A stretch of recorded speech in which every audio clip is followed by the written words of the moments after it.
이제 이 마스토론 각각 8분씩 드릴 텐데요. 먼저 김문수 후보가 주도권을 쥐고 토론을 하다가 8분이 지나면 공수가 바뀌어서 이제 장동혁 후보가 주도권입니다. 주도권을 쥐인 후보의 질문은 1분 이내입니다. 길어지면 제가 끊겠습니다. 이제 김문수 후보부터 시작을 하실까요? 예, 저는 국민의힘 중앙당사를 압수수색하러 온 특검과 맞서서 10박 11일째 철야 농성을 하고 있는데요.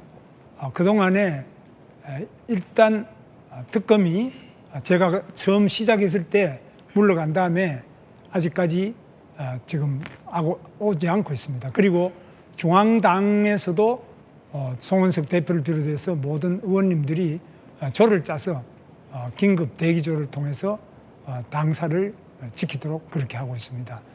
이러한 부분에 대해서 저는 정말 우리 국민의힘이 없어진다면 우리 대한민국의 민주주의는 끝난다. 일당 독재가 되기 때문에 북한의 조선노동당 독재와 똑같이 되는 거 아니냐. 굉장히 우려하고 있습니다. 그래서 죽기 살기로 이 대한민국의 국민의 힘을 정말 마지막 자유의 등대로 지키려고 합니다. 예, 이제 질문을 해주실까요? 예, 여기에 대해서 우리 장동혁 후보께서 같이 보니까 중앙당에서 편성한 조편성이 되어 있는데 오셔서 같이 지키시죠. 지금 말씀하신 것처럼 우리 중앙 당사를 지켜주신 거에 대해서는 감사하게 생각하고 있습니다. 그러나 여러 차례 말씀드렸지만 영장 집행을 막는 것은 여러 방법이 있고요. 당사를 지키는 것은 저는 방어적인 방법이라고 생각합니다. 오히려 저는 공격이 최선의 방법이라고 생각합니다. 그래서 저는 영장 집행이 법리적으로 무슨 문제가 있는지에 대해서 계속 언론에 이야기를 했고 또 국민들께 공감을 얻기 위해서 1인 시위도 계속 했었습니다. 서로 각자의 방법이 다르다고 생각을 합니다. 30초씩 이제 쓰고 있습니다. 그러면은 지금 영장 집행의 발부가 뭐가 있는지 이렇게 문제가 뭐가 있는지를 따져서 사실 영장이 집행이 안 되는 것이 아니라 지금 일단은 막무가내로 특검이 오고 있을 때 이럴 때 당사를 우선해 당원 명부가 있는 당사를 먼저 지켜야 안 되겠습니까? 그건 너무나 당연한 거 아니겠습니까? 처음에 왔었지만 가만있어 조금만. 당사를 지키려면은 혼자서 못 지키는 거 아닙니까? 그러면 그동안에 제가 당사를 지키는 동안 많은 우리 당원들이 같이 오셨고 국회의원들도 같이 하시고 당대표께서도 같이 오셔서 하고 주요 당직자들이 다 오셨습니다. 그리고 이제는 조를 짜가지고 전부 같이 지키도록 이렇게 되어 있는데 장동혁 후보께서는 계속 지금 당사를 지키는 게 능사가 아니지 않냐.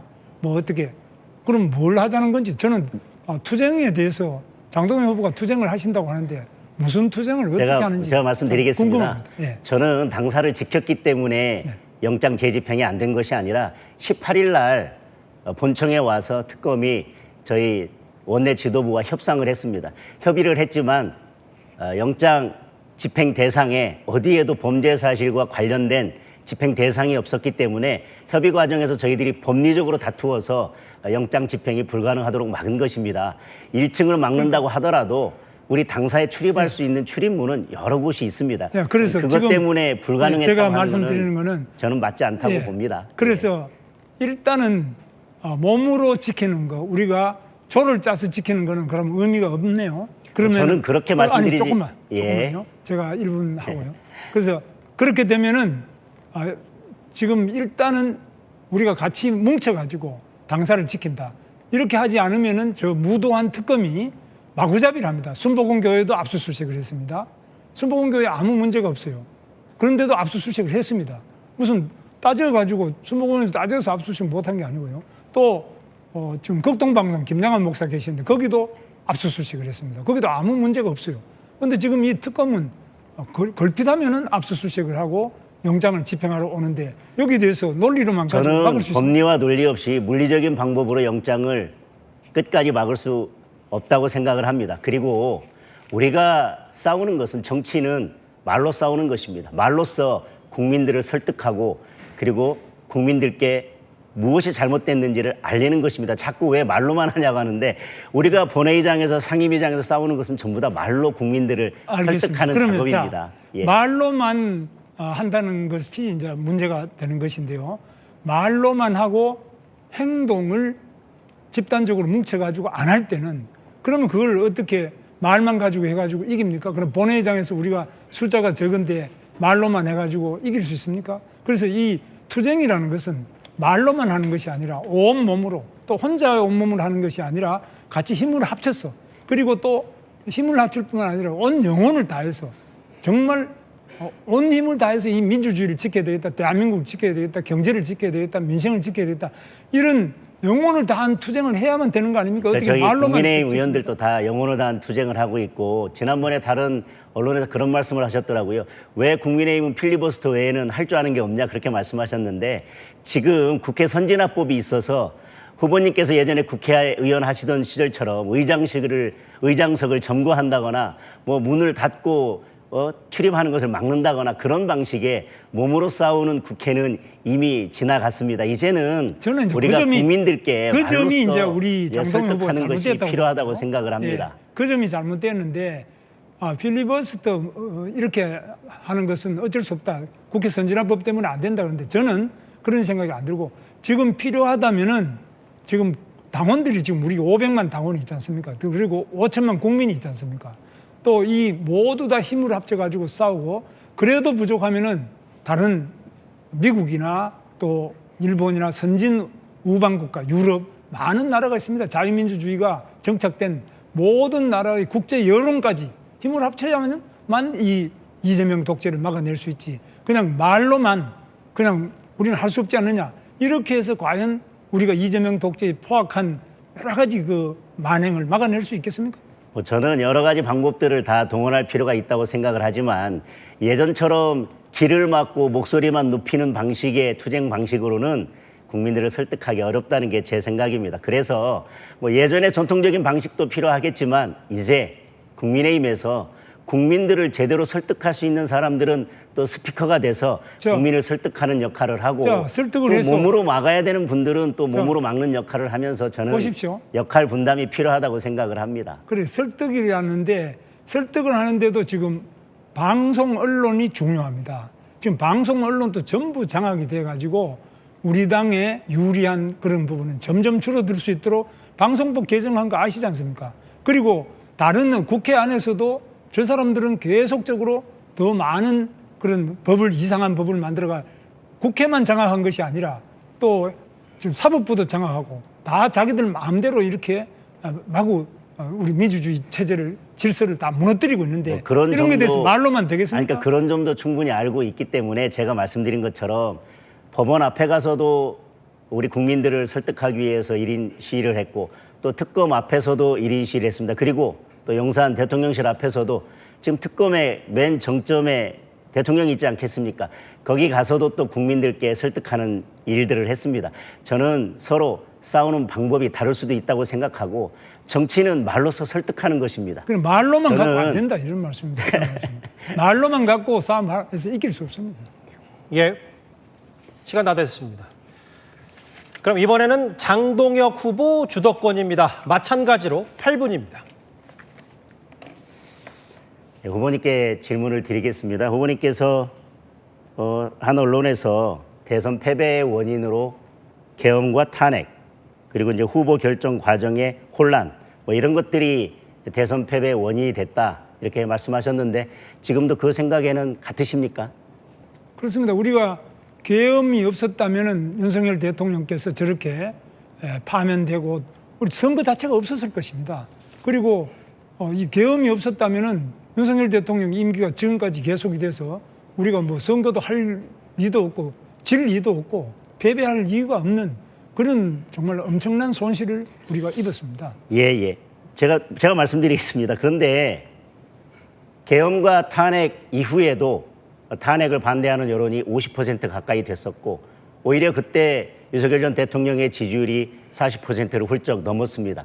저는 그런 것들이 대선 과정에서 42%라는 득표율로 연결됐다고 생각이 됩니다. 그리고 또 하나 가장 큰 것은 계엄과 탄핵이 없었더라면 조기 대선도 없었을 것이고 그리고 김문수 후보께서 국민의힘의 대통령 후보가 되는 일도 없었을 것이라고 생각합니다. 그런데 탄핵이 되자마자 대선 후보로 출마하셨던 후보께서 결국은 계엄과 탄핵 이후에 그 모든 정치 상황을 알고 대선에 출마하셨는데 지금 되돌아와서 결국 대선에 패배한 것은 계엄과 탄핵 때문이다라고 말씀하시는 것은 우리 당원들께는 좀 납득되기가 어려울 것 같습니다. 그러면은 뭐 계엄과 탄핵이 없었다면 저는 지금이 윤석열 대통령 그대로 재임하고 계실 거 아닙니까? 그러면 실제로 계엄 탄핵으로 인한 피해나 그로 인해서 윤석열 대통령께서 또 네 분이 다 저렇게 갇혀 계시는데 예, 그러니까 저는 이런 제가, 부분에 대해서는 제가, 어떻게 설명하시겠습니까? 제가 말씀드리려고 하는 것은 계엄 탄핵 이후에도 지지율이나 탄핵 반대 여론이 매우 높았었습니다. 우리가 그 마음들을 다 하나로 끌고 가지 못했기 때문에 저는 대선에 패배한 이유도 있고요. 여기 후보 결정 과정에 혼란이라는 것도 말씀하셨는데 후보 교체가 정상적이지 않은 방법에 의해서 이루어진 것은 맞습니다. 그러나 정상적인 방법이 아닌 방법에 의해서 후보 교체가 이루어졌다는 것 자체가 저는 후보께서 약속하셨던 당원들과 국민들께 23번 약속하셨던 한덕수 총리와의 아름다운 단일화를 하지 못했기 때문에 그런 결과가 발생했다고 생각합니다. 따라서 제가 말씀드리고자 하는 것은 계엄과 탄핵 그 과정에서 후보가 우리 국민의힘의 대통령 후보가 되셨고 그것이 없었다면 계엄과 탄핵 그 국면에서 후보께서 대통령 후보가 되는 일도 없었을 것입니다. 그리고 또 단일화를 했더라면 그런 후보 교체 과정에 논란도 없었을 것입니다. 그 모든 저는요? 중심에 후보께서 계신데 지금 대선이 지나고 나서 제가 이제 모든 발언해야- 책임을 이런 외부 요인으로만 돌리는 거에 대해서 당원들께서 어떻게 아니, 뭐 생각하시겠냐는 걸 이렇지 질문 드리는 않겠습니까? 것입니다. 지금 저는 제가 대선 후보가 될 생각도 없었고 또 대선 후보가 되고자 한 것도 아닌데 정말 불행하게도 우리 대통령께서 또 계엄으로 인해서 파면이 되셔가 직을 잃어버리기 때문에 그 유고 상황에서 대선이 있어가지고 제가 후보로 나간 거 아닙니까? 계엄과 그래서 제 말씀은 계엄과 탄핵 아니 계엄과 제가 답변할 시간 좀 주도권이니까요. 줘야 안 됩니까? 그래서 계엄과 탄핵 좀 이후에 걔도 답변해야 안 됐습니다. 계엄과 탄핵 이후에 지금 계엄과 탄핵 주도권은 장동혁 후보에게 예, 있습니다. 지금 그렇습니다. 계엄과 탄핵 때문에 이러면 대선에 패배했다고 한다면 그리고 나는 대통령 후보가 되고 싶은 마음도 없었고 되기도 싫었다고 한다면 싫었다는 거는 그러니까 한 적이 없어요. 그러니까 되고 싶은 마음이 없었다라고 그렇죠. 말씀하셨죠. 예, 제가 하려고 그래 한 그렇다면 하고 싶은 하려고 하지도 않았다는 말씀인데 그렇다면 계엄과 탄핵 이후의 대선은 조기 대선은 힘들 거라고 하는 걸 누구나 다 알 수 있습니다. 그렇다면 굳이 본인이 후보로 나오지 않으셨어도 되고 지금 와서 계엄과 탄핵이라고 하는 사건은 이미 발생된 이후에 탄핵 이후에 후보로 나오셨는데 지금 이 대선이 다 끝난 이후에 돌아봤더니 계엄과 탄핵 그리고 후보 교체 과정의 혼란 그것 때문에 대선 패배다라고 한다면 결국은 후보로서의 어떤 책임이나 잘못 이런 것은 없고 모두 외부 요인에 의해서 대선을 패배했다고 하시니까 예. 그러면 지금 이제 장동영 후보 말씀은 그러면 계엄과 탄핵해서 윤석열 대통령 지지가 높아졌고 하니까 잘 된 겁니까 그러면? 그게 아니라 계엄과 탄핵이 잘 된 겁니까? 그러니까 탄핵 국면에서 있었던 민심을 우리가 다 안고 갔더라면 그리고 아니 그게 아니라요. 저는 그럼 제가 좀 답변 잘 시간. 그러니까 그걸 잘 담아냈더라면 제가 질문을 드릴게요. 잘 담아냈더라면 질문을 1분 하고 제가 30초. 그러니까 이렇게 30초 드릴.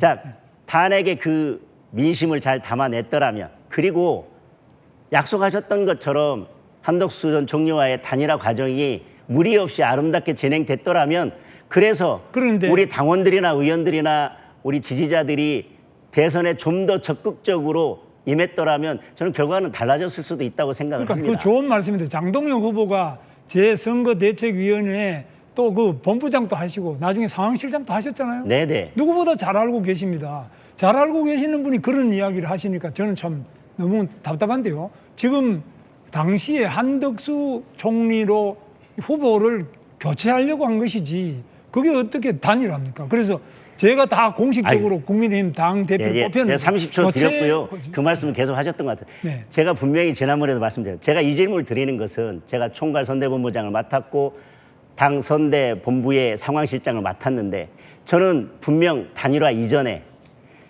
이런 방식의 후보 교체는 잘못돼 있다. 그렇지만 김문수 후보께서도 약속하신 대로 5월 11일까지는 아름다운 단일화를 해 주셔야 된다라고 저는 2번이나 페이스북에 올렸고 캠프 관계자들에게도 저는 그 말씀은 지속적으로 드렸습니다. 그런데 그게 되지 않았기 때문에 그런데 지금 이제 그 말씀을 드리는 것이고요. 자, 그래서- 이 질문은 여기까지 하겠습니다. 예, 후보님. 그럼 답을 또 하는 시간이 좀.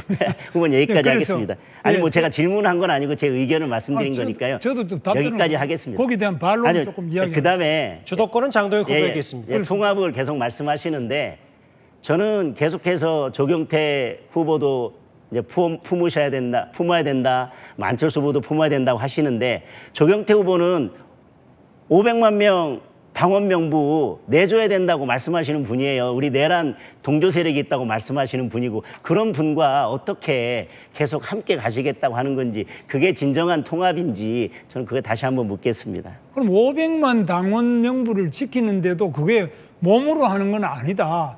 말로 해야지 몸으로 하면 되니 이렇게 말씀하시는 것도 저는 유감이고요. 아니 그거하고는 전혀 다른 차원의 문제고 조경태 저도 후보에 지켜야 대해서도 된다고 저는 하는 거는 동의를 하고요. 저는 그런데 답변할 시간을 안 주시네 하나도. 다 통합하자고 하는 건데 500만 당원 명부 내주자라고 하는 조경태 의원하고도 계속 안고 가셔야 된다고 아니, 그러니까 한다면 그게 저는 진정한 통합이냐는 걸 묻고 조경태 있습니다. 후보 이제 우리 장동영 후보 말씀은 조경태 후보를 저는 이제 설득도 하고 또 대화도 하고 이렇게 해야지 그걸 암세포 자르듯이 잘라내야 된다. 이런 것은 과도한 발언이고 만약 그런 식으로 다 잘라내버리면 국민의힘이 그러면 누구랑 같이 일하겠습니까? 그러면 실제로 우리는 당에 있는 주요 지도자 특히 대통령 후보로까지 나온 이런 분들은 정말 대표 후보로 나온 분들은 소중하지 않습니까? 예.